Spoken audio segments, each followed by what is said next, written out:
pessoal, saudações cordiais. Vamos dar continuidade, né, à nossa disciplina de planejamento governamental.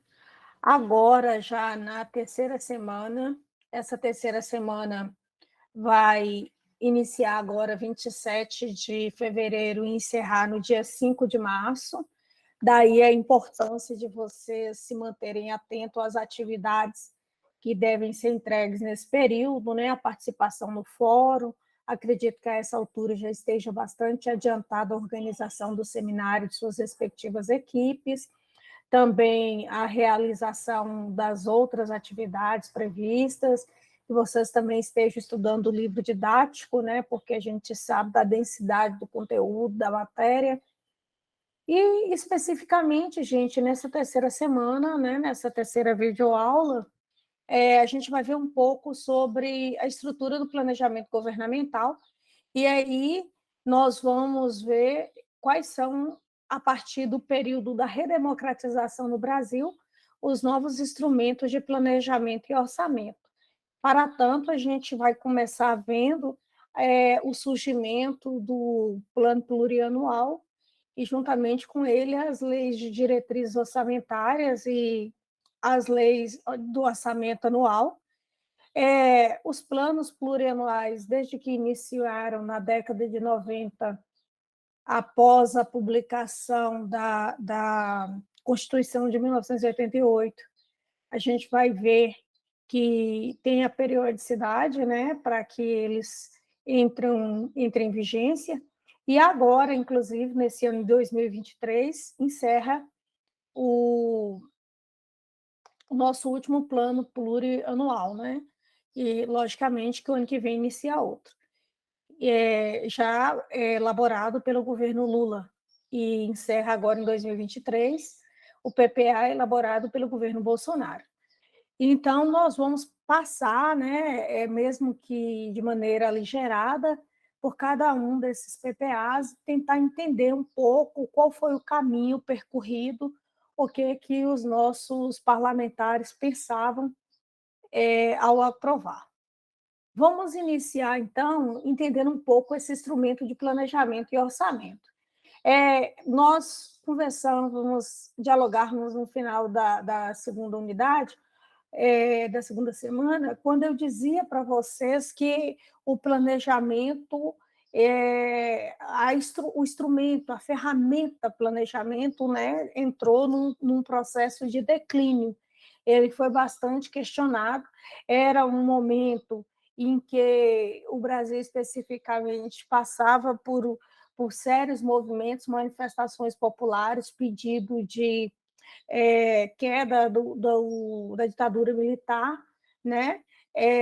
Volta das diretas já, necessidade de uma nova Constituição, o país clamava por redemocratização, em outros lugares do mundo também haviam várias movimentações, e os últimos planejamentos, vocês viram que não deram muito certo, né? Eles fracassaram. Então, por causa disso, esse período de redemocratização lançou esse anseio na sociedade de rever, repensar o futuro do país, né, e os seus projetos, sua direção. E a Constituição Cidadã, nós já falamos sobre ela, né, a Constituição de 88, conhecida como Constituição Cidadã, nós já falamos sobre ela na disciplina de administração pública. Vocês viram que lá o Brasil, né, foi definido como um Estado democrático de direito. Eu acredito que eu tenha falado em administração pública, mas para livrar de vocês perguntarem assim, uai, não era? Não, não era. Nós estávamos num período de ditadura. E cada governo, gente, ele precisa de uma Constituição.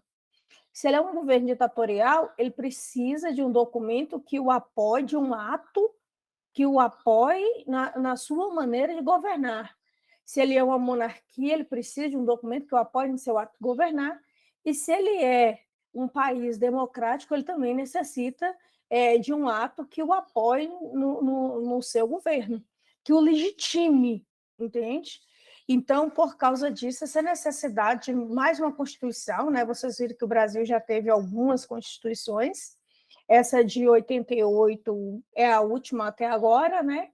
E foi exatamente um marco nessa volta do país à democracia. Então, o Brasil é um Estado democrático de direito, fundamentado nos princípios da soberania, cidadania, dignidade popular, trabalho, livre iniciativa e pluralismo político, destinado a assegurar o exercício do direito de liberdade, segurança, bem-estar, desenvolvimento, igualdade, justiça, como valores de uma sociedade fraterna, pluralista e sem preconceitos, fundamentada na harmonia e comprometida com a paz. Então, veja que isso aqui é uma carta de intenções. É o que o país quer ser, né? É a sociedade que nós queremos construir após anos de ditadura. A vigência dessa nova Constituição, ela apontava caminhos necessários. Vejam que aqui falam da dignidade humana, aqui fala do pluralismo, fala da segurança, do bem-estar, do desenvolvimento, da igualdade e justiça como valores de uma sociedade fraterna. E vocês lembram que eu criticava muito na unidade passada, na semana passada, que os planos elaborados pelos governos brasileiros estavam muito visando o desenvolvimento econômico, mas essas questões sociais eles não trataram, eles não abordaram. Então, o Brasil foi criando uma dívida no campo social. E aí, quando essa Constituição Cidadã é promulgada, ela meio que esfrega na cara da sociedade, né? Olha onde nós estamos e onde nós queremos chegar. Olha as vergonhas que estamos passando, né? Situações que não eram tratadas, não eram cuidadas, e a partir daí precisa começar a ser visto.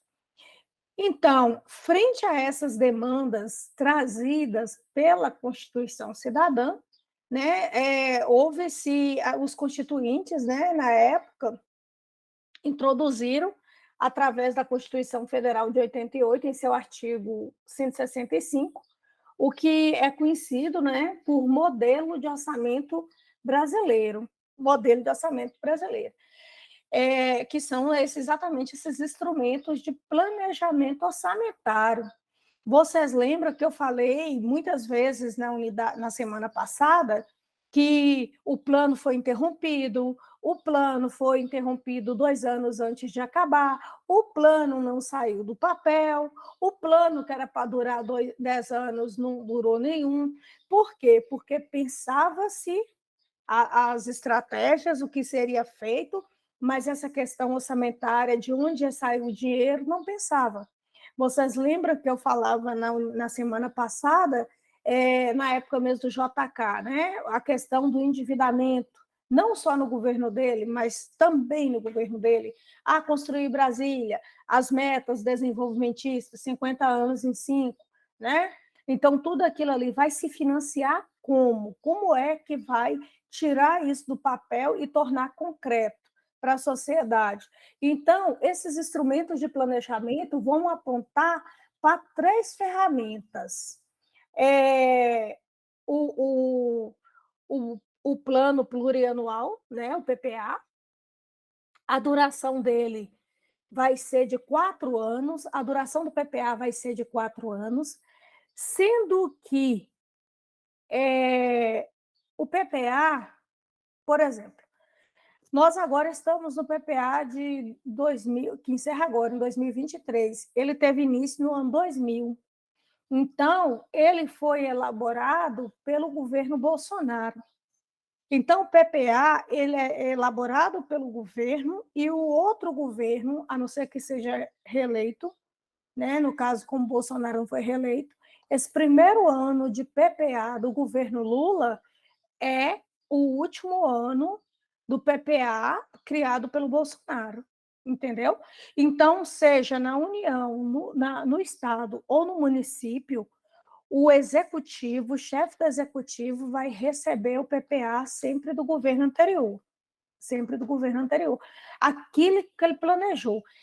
E aí, gente, uma vez que é aprovado o PPA, vem o segundo instrumento, que é exatamente a Lei de Diretriz Orçamentária. Então, aqui Porque é feito o PPA, como eu disse que ele dura 4 anos, vai cuidar da educação, vai cuidar do meio ambiente, vai cuidar da saúde, vai cuidar da segurança, vai cuidar dos povos originários. Ok, isso é o que foi aprovado. Vai cuidar como? Vai fazer o quê? Quem vai fazer o quê? Então, a lei de diretrizes orçamentárias tem que começar a pensar nas metas a serem atingidas, né? Quais são as metas que vão ser estabelecidas ano a ano, porque se o PPA dura 4 anos, e se a lei de diretriz orçamentária é anual, significa que em cada ano tem que se aprovar uma nova lei de diretrizes de orçamento, né? E estabelecer quais são as metas para aquele ano. Então, para atender o PPA de 2020, a lei de diretrizes do orçamento agora tem que ser aprovado, né, para as metas estabelecidas esse ano. E depois que se aprova a lei, né, de orçamentos, a lei de diretriz orçamentária, que vai exatamente estabelecer quais são as metas que serão trabalhadas, aí é a hora da destinação do recurso, a LOA. Então, vamos falar um pouco mais, né, dessa parte introdutória do plano plurianual, e depois a gente começa a especificar cada plano para vocês poderem entender melhor. Então, gente, nesse novo instrumento de planejamento e orçamento, o plano plurianual é o primeiro documento, é o primeiro instrumento a ser estabelecido. E ele é que vai definir quais são as diretrizes, os objetivos, as metas da administração pública para os próximos 4 anos. Isso é importantíssimo, pessoal, porque assim, os 4 anos, gente, é considerado um período de médio prazo na administração pública. E aí é o seguinte, porque uma vez que o PPA da União é estabelecido, é definido, define-se o PPA do estado e também do município, entendeu? Então, o PPA ele serve como uma bússola para sinalizar por onde, quais são as áreas que o Estado deseja investir, quais são as tratativas que o Estado vai ter, sinaliza dessa forma, não só para os outros entes federativos, para a administração pública direta e indireta, mas também para a própria iniciativa privada. Então, é importantíssimo, desde que o PPA foi aprovado, então, espera-se, né, o que vai entrar no PPA. Porque o que não estiver contemplado no PPA, dificilmente aqueles atores que a gente viu, né, na primeira semana, né, que se falava que o planejamento tem atores, então, assim, tem sujeitos que esperam, né, que têm suas próprias pautas. Se as pautas desses sujeitos não estiverem contempladas no PPA, então dificilmente nos próximos 4 anos será abordado, entendeu? Então, o conteúdo do PPA ele é mais estratégico, contemplando investimentos em obras que durem mais de um ano, por exemplo, e oferecendo um norte, né, o que eu acabei de dizer para vocês, né, sobre o que deve ser pensado na lei de diretrizes do orçamento e na lei orçamentária anual, tá bom? Então, o PPA, gente, nós temos que reconhecer que ele foi uma grande aquisição. Era muito comum um governo que tomava posse, seja presidente, governador, prefeito, e desmantelar, abandonar aquilo que estava sendo implementado pelo governo anterior. Perdi a eleição, terminou o mandato, não conseguiu eleger o sucessor. Então, muitas obras eram abandonadas, eram deixadas, muitos projetos eram abandonados. E com o PPA, há essa obrigatoriedade da continuidade. Por quê? Eu já dizia para vocês no início dessa aula que esse primeiro ano do governo Lula, ele está fazendo o PPA estabelecido no governo Bolsonaro. Se Bolsonaro tivesse sido reeleito, ele daria continuidade ao PPA que ele criou no segundo ano de governo dele, no primeiro ano de governo dele, para entrar em vigor no segundo ano de governo, porque o primeiro ano de governo ele recebeu do Itamar, entendeu? Do Itamar Franco, não, desculpa, do Michel Temer, e aí dá continuidade. Vocês estão entendendo? O PPA, gente, ele deve ser enviado pelo Poder Executivo até o dia 31 de agosto. Então, por exemplo, o Lula ele tem até o dia 31 de agosto desse ano para enviar o PPA, que vai nortear as ações do governo na União de 2024, ano que vem, 2024, 25, 26 e 27, de 2024 a 2027. Então, está encerrando agora o PPA de 2023, né? E, com certeza, o nosso legislativo já começa a ficar na expectativa. O certo é que esse PPA ele tem que estar devidamente aprovado para entrar em vigor em 1º de janeiro agora de 2024, tá bom? Tanto que o recesso do legislativo ele não acontece antes que o PPA seja aprovado. Então, diferentemente dos planos anteriores, gente, o PPA ele é objeto de apreciação parlamentar. Estou acabando de dizer a vocês que tem que passar pela Câmara dos Deputados, tem que passar pelos senadores, tem que passar no Congresso, né? Sem percorrer esse caminho, ele não é aprovado. Isso é bom. Por que é bom? Porque os deputados e os senadores são representantes nossos, são representantes do povo. Os senadores ali têm representação de cada região. Então, o que a sua região está precisando? O povo daquela região está precisando? Quais são os clamores da sociedade? Né? O que está precisando ser fortalecido ou implementado? É a hora de cobrar. As casas do povo, né? Existe para isso, para falar em nome do povo. Então, se tem uma pauta que é urgente, é necessária para uma região, seja ela de cunho educacional, de saúde, de segurança ambiental, de desenvolvimento, o que for, a hora de reivindicar, de lutar por ela, de mobilizar a própria sociedade para que participe, para que faça pressão, é nesse momento, viu? Então, assim, é preciso atenção. E aí, gente, vem a questão do crescimento das demandas sociais, né? Então, assim, já dizia isso para vocês desde a nossa primeira semana, que um país de dimensões continentais como o Brasil, as demandas sociais dele são alarmantes, e eu dizia também para vocês que o erro, eu não, talvez erro seja forte demais, a limitação, né, dos planos anteriores foi exatamente não olhar para as demandas sociais, né? A questão da assistência social ficou muito a desejar em alguns momentos, em alguns governos, não podemos generalizar.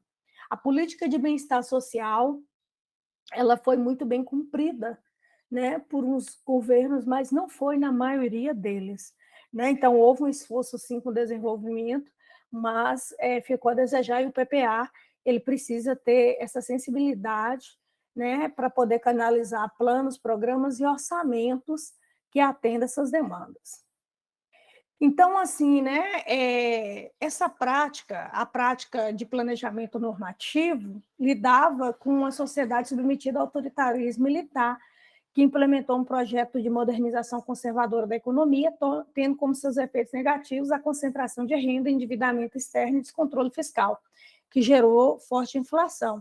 Já falei com vocês, né, que o Brasil é um dos mais desiguais, porque quem tem, tem muito, quem não tem nada. Já falei com vocês que nesse período de desenvolvimento industrial do Brasil, desenvolvimento econômico, ele se endividou externamente para poder custear esse desenvolvimento, né? E o descontrole fiscal. Então, assim, arrecadava menos, gastava mais, e assim sucessivamente. Descompasso lá na balança de pagamentos, né? Conforme a gente viu também na unidade passada. E aí, né, volto a frisar, aqui é só para deixar registrado, vou passar rapidinho. Vocês lembram que o viés era muito economicista, desenvolvimentista, né, e as questões sociopolíticas e ambientais ficavam a desejar. Então, os PPAs, a sequência dos PPAs, os programas estratégicos, né, da primeira década do século, conduziram gradualmente exatamente à superação desse viés economicista e normativo do plano, né, olhando para as questões também, ampliando a visão, né, para as questões socioeconômicas, políticas, culturais e ambientais, que ficaram totalmente relegadas, né, nos planos anteriores.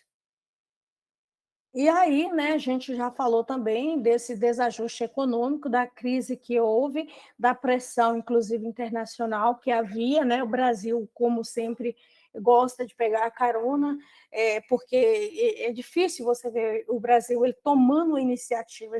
Geralmente, ele é levado pela pressão, né? Pela pressão, inclusive internacional, do que está acontecendo no mundo, né, naquela ocasião. E aí isso aconteceu na década de 80 com a década de 90, exatamente trazendo essas tendências liberais, né? As tendências liberais, a gente via que era exatamente esse esforço para o Estado ficar mais leve, para desinchar o Estado estava sendo considerado muito grande, né? Muito inchado, exatamente porque era um Estado empresarial, né? Eram muitas empresas estatais, e aí vinha essa necessidade de racionalização da economia, né? Que é exatamente gastar com mais eficiência o recurso público. Então, quais são as áreas que são necessárias pensar e o Estado entregar a iniciativa privada, né? Se retirar delas, todo aquele movimento que a gente viu de adoção da política proposta por Adam Smith, né? Deixar o mercado se regular e se retirar do mercado, que era a proposta de John Maynard Keynes, né? Que foi adotada por muito tempo. E aí, pessoal, só que a Constituição, no seu artigo 174, ela vai chamar atenção ainda, né, para essa questão da função do planejamento. E aí, para não deixar as coisas soltas, né, mesmo assim que está nesse grito, nesse pedido de revisão, de revisão do modelo político, do modelo econômico, mas a Constituição, no seu artigo 174, ela vai dizer o seguinte: é dever do Estado, tendo caráter determinante para o setor público e indicativo para o setor privado, como agente normativo e regulador das atividades econômicas, o Estado exercerá, na forma da lei, as funções de fiscalização, incentivo e planejamento, sendo esse determinante para o setor público e indicativo para o setor privado. Aquilo que eu já dizia para vocês. No momento que o Estado planeja, no momento que o Estado estabelece o seu PPA, diz quais são as áreas que ele vai olhar, quais são as políticas que ele vai traçar, ali ele está sinalizando para os demais entes o caminho que vai ser percorrido, tá bom? Então, o planejamento expresso no plano plurianual assume essa moldura, que é exatamente dizer, né? Aqui ela sinaliza para o Estado, aí ele sinaliza para os municípios e para a sociedade como um todo qual o caminho que vai percorrer. E aí a Constituição ainda, também no artigo 167, sobre a importância, né, que os constituintes deram a essa necessidade do planejamento, vão dizer o seguinte: nenhum investimento cuja execução ultrapasse um exercício financeiro poderá ser iniciado sem prévia inclusão no plano plurianual, ou sem lei que autorize a inclusão sobre pena de crime de responsabilidade fiscal. Aí vem a lei de responsabilidade fiscal, que vocês vão estudar com mais detalhe, né, em outras disciplinas do curso de vocês, da matriz curricular de vocês, que era outra coisa que era muito comum no Brasil. O político ia, endividava, onerava os cofres públicos e a dívida ficava se arrastando. Era muito comum os prefeitos chegarem, né, para tomar posse, e nas prefeituras não ter um centavo, nem para pagar a folha do mês seguinte, entendeu? Fazia um raspão. E aí, gente, aqueles princípios estabelecidos de transparência, né? E vem portal de transparência, e vem lei de responsabilidade fiscal, e vem a ficha suja, ficha limpa, né? Que são uma série de instrumentos de controle exatamente para evitar que isso aconteça, e se vier a acontecer, que os responsáveis sejam punidos nos rigores da lei. E aí, então, é planejar e gastar com responsabilidade. Por que isso? Porque se você tem que ter cuidado com o seu dinheiro, com dinheiro que não é seu, você tem que ter o cuidado redobrado. E aí, gente, como nessa unidade nós vamos falar mais dos PPAs, até porque o PPA, né, o instrumento de planejamento, mas antes de nós olharmos um pouco mais os PPAs, vamos pensar um pouco a questão das leis, né, de diretrizes orçamentárias e a lei de orçamento anual. Vamos debruçar um pouquinho sobre elas e, em seguida, a gente parte para refletir cada PPA.